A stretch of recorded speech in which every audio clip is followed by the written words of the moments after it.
मेहरबानी खान साहब, ताब एहतराम साहब, मैडम महताब राशदी साहब, खावनी शख्सियत गुलाम मुस्तफ़ा सोलंगी साहब, मुझे मोहतरम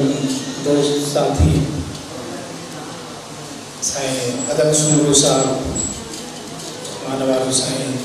अयाज गुल साहब, इंतहाई नफीस सोहन जज्बत जॾहिं बि मिलजे त इहो अहसासु थिए त ज़िंदगी ॾाढी सुहिणी है। उनजो अहसासु उभारींदड़ साईं नसीर मिर्ज़ा साहब, साईं अख्तर दरगाही साहब, इन प्यारे प्रोग्राम जो मेज़बान असांजो कुर्बान मंगी साहब, ऐं साम्हूं वेठल मौज़ज़ीन अदब दोस्तो, अॼोको ही प्रोग्राम ईअं खणी चइजे त सॼी सिंध खे मुतहरिक करे वियो आहे। मैडम महताब अकबर राशदी साहिबा जो कराची खां हली अचणु, खैरपुर में मुख़्तलिफ़ जेके मकाला हिते दोस्तनि पढ़िया आहिनि, जेके कराची हैदराबाद खां वठी दरिया जे परे पासे ऐं ओरे पासे ॿिन्ही वॾनि शहरनि जा अञा पोइ निशिस्त में ॿिया मकाला मुक़ररीन पढ़ंदा। आउं ईअं चवंदुसि त इहा सॼी करामती आहे, या सॼी जेका छिक आहे, इहा गुलाम मुस्तफ़ा सोलंगी साहब जे कम जी आहे। उन्हनि जी इन पूरी असां सभिनी खे हिकु हंधि गॾु करे वियो आहे, ऐं उन सां गॾोगॾु मुख़्तलिफ़ ज़ावियनि में ॿारनि जे मुतालिक़ जेको लिखियो वेंदड़ अदब आहे, उन ते सभिनी खे पढ़णु सम्झणु ऐं ॿुधण जो मौक़ो फ़राहम कयो आहे। इंतहाई दुनिया जे जेके मक़बूल तरीन अदब आहिनि, जंहिंमें पहिरीं मञता आयरिश अदब खे ॿारनि जे अदब में मुयसरु आई। उन खां पोइ असांजो ही जेको कॉन्टिनेंट आहे, या इंडिया जे हवाले सां इन पुराणे हिंदुस्तान जी ॻाल्हि करियां त संस्कृत में जेको अदब मिले थो, पोइ असां लैटिन ऐं चाइना खे गॾु थींदे महसूसु करियूं था त इहे साॻी स्पीड सां साॻे दौर में मथे उभरी अचनि था। यूरोप जो अदब, इन दुनिया जे सभिनी ज़ुबानुनि में जेको ॿारनि सां वाबस्ता अदब आहे, या उनखे जॾहिं सहेड़े माण्हुनि जे साम्हूं आंदो हुयो शऊरी तौर ते, त उनजे पुठियां जेका लॉजिक मौजूदु आहे, उहा हिकिड़ी ई आहे त असां हिन मौजूदा दुनिया खे कीअं वधीक ईंदड़ नसुल खे ख़ूबसूरत दुनिया मुंतक़िल करे सघूं, ऐं उन जे लाइ जेका ज़हनी परवरिश घुरिजे, उहा यकीनन इब्तिदाई जेको नंढपिण आहे, उन में जेके यादगिरियूं उन नंढनि ज़हननि में समाए सघूं था, उहे संदसि हयाती ताईं अणविसरंदड़ रहंदियूं, ऐं इन नमूने सां हू मुख़्तलिफ़ हवालनि सां मल्टी डायमेंशनल रूपनि में असां हुन नंढे ज़हन खे सोचण ते ईअं खणी चऊं त मौक़ा फ़राहम कयूं था। संदन किताबनि जे हवाले सां, गुलाम मुस्तफ़ा सोलंगी साहब जे किताबनि जे हवाले सां जॾहिं मूं मुख़्तसर नज़र विधी त पाण यकी ॻाल्हाईंदा आहियूं त गुलाम मुस्तफ़ा सोलंगी साहब जो जेको ही अदब आहे, उहो ॿारनि जी ज़हनी तरबियत जे हवाले सां त यकीनन कारगर आहे। अॻी निशिस्त में मकाला पढ़िया वेंदा ऐं ज़रूरु इन मौज़ू ते ॿुधण जो मौक़ो मिलंदो त वॾी इंतहाई ख़ूबसूरत अंदाज़ में ऐं लाशऊर तरीक़े सां ॿाराणे अदब में गुलाम मुस्तफ़ा सोलंगी वॾनि जी तरबियत जो बि हिकिड़ो सलीक़े सां कमु सरअंजाम ॾिनो आहे, जंहिंमें जॾहिं हू ॿार पंहिंजे वालिदैन खां अलॻि थी हॉस्टल लाइफ में इंतहाई तमामु सुठनि स्कूलनि में वॾियुनि फीस वारे या इंतहाई को करिकुलर एक्टिविटीज़ वारे माहौल में पलिजे थो, पोज़ीशनूं खणे थो, अॻिते निकिरे थो, पर हू ट्रेन में हिकु नंढड़े ॿार खे पंहिंजी माउ जी झोलीअ में लोली ॿुधंदे जॾहिं महसूसु करे थो त हुनखे उहे सभु शयूं उन्हनि मंझां पाण खे अलॻि महसूसु करे थो त हिकिड़ी महिरबानी हुन वटि मौजूदु आहे जेका मदर लव आहे जेको ॿार खे मिलणु घुरिजे। इहा अटैचमेंट जेका आहे इहा वालदेन जे लाइ बि ही कहाणी हिकिड़ो सबक़ु पैदा करे थी पई त असां ते सिर्फ़ु ॿारनि जी ज़हनी ग्रूमिंग पंहिंजी जॻह ते, पर हिन सां गॾोगॾु जेकॾहिं हिन नंढपण वारी लाइफ में इहा कहाणी ॿार जेको पढ़े थो उहा माउ जे रूप में या वालिद जे रूप में जॾहिं ईंदो त यकीनन इहा हिकिड़ी गाइडलाइन हुनजे लाइ मौजूदु हूंदी त ॿार तवजो घुरनि था, ॿार टाइम घुरनि था ऐं उन्हनि खे मिलणु घुरिजे। उन्हनि जूं हिकायतूं जिन में अकुल समायल आहे, जिन में विच मौजूदु आहे। मसलन ज़लज़लो कीअं रोकियो, उन कहाणी ते जॾहिं पाण ॾिसूं था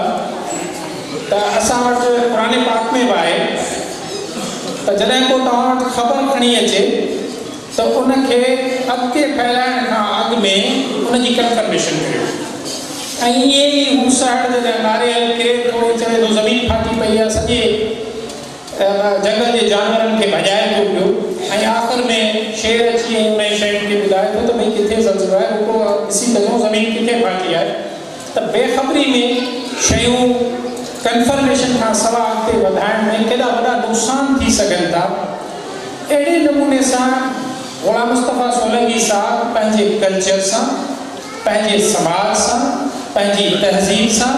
पंहिंजे ॿारनि जो ज़हन जे ख़ूबसूरत नमूने सां जोड़ियो आहे। मुंहिंजे ख़्याल में त उहो हिन सिलसिले में जस लड़नि था ऐं हीउ कमु जंहिं नमूने सां उन्हनि कयो आहे, आउं इहो महसूसु करियां थो त मुख़्तलिफ़ हवालनि सां जिन दोस्तनि अॼु हिते ॻाल्हायो या जेके दोस्त हींअर अञा उन्हनि जी कलमी पोरीअ जो सफ़र जारी आहे, लिखंदा अचनि था त यकीनन हिन पासे ॾांहुं बि असांखे तवजो ॾियण जी ज़रूरत आहे। इदारनि खे बि यकीनन सोचण जी ज़रूरत आहे। असांजा टेक्स्ट बुक जीअं डॉक्टर अदल साहब पॉइंट आउट कयो त यकीनन जेके निसाब आहिनि असांजा, जेको आउं 5वीं क्लास में ताईं सिलेबस पढ़ियो,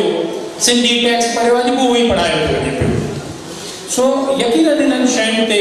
मॉडर्न टेक्नोलॉजी सां असांखे पंहिंजे लिटरेचर खे गंढिणो आहे। जेकॾहिं पाण पेपर ख़तमु थियण वारो आहे, किताब ख़तमु थियण वारो कोन्हे, पर पेपर ओवरऑल जेको आहे असांजी हिन सॼे वर्ल्ड मां ईंदड़ 20-22 सालनि में पेपर जो वजूद तमामु घटि हूंदो। पाण इन टेक्नोलॉजी जी मदद सां कंप्यूटर जंहिंखे पाण चऊं था या मोबाइल जंहिंखे पाण चऊं था या मुख़्तलिफ़ जेके ॿिया रूप अचनि था पिया, पेपर करेंसी जी शेप में बि न हूंदो। त असांजे सिंध जे यूनिवर्सिटियूं ऐं उन सां वाबस्ता जेके असांजा रिसर्चर्स आहिनि, उन ॾांहुं बि असांखे गौर करण जी ज़रूरत आहे त IT जे मैदान में जेके डिफरेंट टूल्स जे थ्रू सिलेबसिस खे मॉडर्नाइज़ करे ॿारनि खे इल्मु अदब जे वेझो कीअं आणियो। छाकाणि जेकॾहिं पाण हिन खां परे अलॻि थलॻि जी सिर्फ़ु इन किताबनि ते ई फोकस कंदा रहंदासूं त पाण कहिड़ा रहिजी वेंदासूं। ऐं जंहिं डॉक्टर अदल साहब इशारो कयो वॾी ख़ूबसूरती सां, यकीनन ई आइसोलेशन में हलिया वेंदासूं। दुनिया जूं क़ौमूं जीअं तेज़ी सां तरक़ी कनि पियूं, उन जा जेके कारण आहिनि, उन जा जेके टूल्स आहिनि, उन्हनि ते असांखे गौर करण जी ज़रूरत आहे। इन में हिकिड़ी थिंक टैंक यकीनन मैडम अकबर राशदी साहिबा जे वॉइस खे पावर आहे। हू जंहिं जॻह ते वेठा आहिनि, उन्हनि जो ॻाल्हाइण, उन्हनि जो बहितर तरीक़े सां शयुनि खे अॻिते खणी हलणु, पाण हिकु मिसाली ख़ातून जी हैसियत सां, आइकन जी हैसियत रखनि थियूं पियूं। असांखे उमेद आहे त हीअ निशिस्त कई हवालनि सां इंतिहाई जेको आहे सो लाभाइकी साबित थींदी। 2003 में मुंहिंजी मुलाक़ात थी हुई डॉक्टर ग़ुलाम मुस्तफ़ा सोलंगी साहब सां। उन वक़्तु सोलंगी साहब इंतिहाई यंग हुयो ऐं हींअर आउं पूरो थी वियो आहियां, हुनखे पूरो आउं कोन थो चवां, छाकाणि त 50 क्रॉस करण खां पोइ बाक़ी ज़िंदगी जेकॾहिं घणी जीअणु चाहे माण्हू, त मुंहिंजे ख़्याल में त असां वटि जेका एवरेज आहे उहा 80-82 खां पोइ ताज़ो साईं अमीन सिंधी साहब जी जेको आहे सो इंतकाल थियो आहे, त 82 ईयर्स में उहो गुज़ारे विया। त चवण जो मक़सदु आहे त एवरेज जी हाई लाइफ रहे थी, हुनजे करे 50 गुज़ारण खां पोइ पाण चऊं था था भई हाणे ज़िंदगी जा अॻियां जेके ॿ ॾहाका आहिनि उन में जेतिरो थी सघे त पंहिंजे नौजवाननि खे पंहिंजी ख़ूबसूरतियुनि खे एंजॉय करण खां पोइ ईंदड़ नसुल खे उहे कीअं मुंतक़िल कजनि। सोलंगी साहब इंतिहाई खाओटी माण्हू आहे। मूंखे यादि आहे उन ज़माने में रेडियो पाकिस्तान ते साईं नसीर साईं उन ज़माने में हिते हुआ। नानक असांजो दोस्त हुयो, उन बहाने कचहरियूं साईं सां थींदियूं हुयूं ऐं उहो मौक़ो मुयसरु आयो। ख़ुश बख़्ती सम्झूं था त नसीर साहब सां उहे 2-2.5 साल पाण ख़ैरपुर में दिल्ली त उते ख़ुशि न हुआ साईं, पर संदन मोहबत आहे जो ख़ैरपुर खे उन ई चाह सां यादि रखियो अचनि था। या मां सम्झां थो क़ुर्बान मंगी साहब जी जेका मोहबत आहे उन में को जादू आहे जो मैडम मेहता साहिबा जहिड़ी शख़्सियत बि ऐं पंहिंजो नसीर मिर्ज़ा साहब जहिड़ी शख़्सियत सां हिते मिलण जो ऐं ॿुधण जो उन्हनि खे मौक़ो मिलियो आहे। असां सभिनी खे मौक़ो मिलियो आहे त उन वक़्तु ई पाण टेलीविज़न ॾांहुं जेको आहे सो मुंतक़िल थिया पियो। पर अॼु जॾहिं प्रोफाइल ॾिठोसीं त साईं बेसिकली असांजी एकेडमिक फैमिली सां बिलोंग कनि था, जंहिंसां असांजी वॾे जी हैसियत रखंदड़ मैडम महताब अकबर राशदी साहिबा बि आहिनि, छाकाणि त पाण पंहिंजो संदन कैरियर जो आगाज़ जेतिरे क़दुरु मूंखे ख़बर आहे त शी वॉज रिनाउंड अकेडमिशियंस। सो पाण हिते एकेडमिक फैमिली जेका असांजी मौजूदु आहे त सोलंगी साहब उन जो हिसो रहियो आहे ऐं उन खां पोइ आहिस्ता आहिस्ता ही मुख़्तलिफ़ हवालनि सां मल्टी डायमेंशनल रुखनि में जेका डॉक्यूमेंट्री ॾिठीसूं जंहिं नमूने सां कमु कनि पिया जस लड़नि। हाणे उन जस जे लाइ मूं वटि लफ़्ज़ कोन आहिनि त कीअं पावरफुल तरीक़े सां पंहिंजे अंदरि जी फीलिंग जो इज़हार करियां, पर पाण हिते कोटेशन संदन प्रेज़ेंटेशन में ॾिनो उन सां ठहकंदड़ हिकिड़ो शहर आहे जिगर मुरादाबादी जो, जेको आउं अक्सर पेश कंदो आहियां त उहो अॼु ग़ुलाम मुस्तफ़ा सोलंगी साहब खे डेडिकेट कयूं था त जीने को तो यूं ही सब जिए जाते हैं मगर, जीने को तो यूं ही सब जिए जाते हैं मगर ये जिंदगी उसकी है जो इससे काम ले। Thank you so